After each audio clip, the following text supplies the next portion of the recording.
Why should I be in this much pain due to trauma caused by my spouse's infidelity?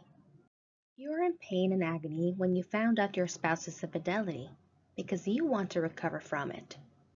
Those who do not want to recover are not in pain because they simply need to remove the cause if they feel like they are going to be in pain.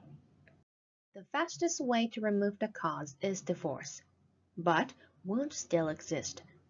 So, hasty divorce will only result in wounds that you cannot deal with by yourself. So, you end up living unable to make the right choices for your happiness.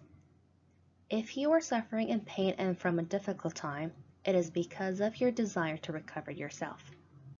In this case, I strongly suggest getting help, making yourself recovered, and then making a decision on how to deal with your spouse's infidelity.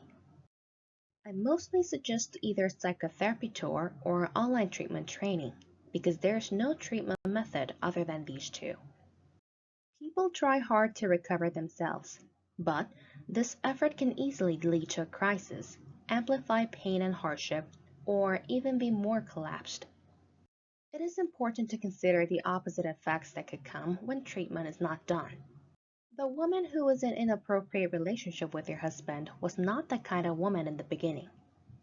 She had gone through the situation you're facing now, but became as she is now because of men she met while trying to change her pain into pleasure. The warmth of a man's words like "you must be in pain" makes her give everything to the man. The woman you loathe the most might be your future if you are not treated.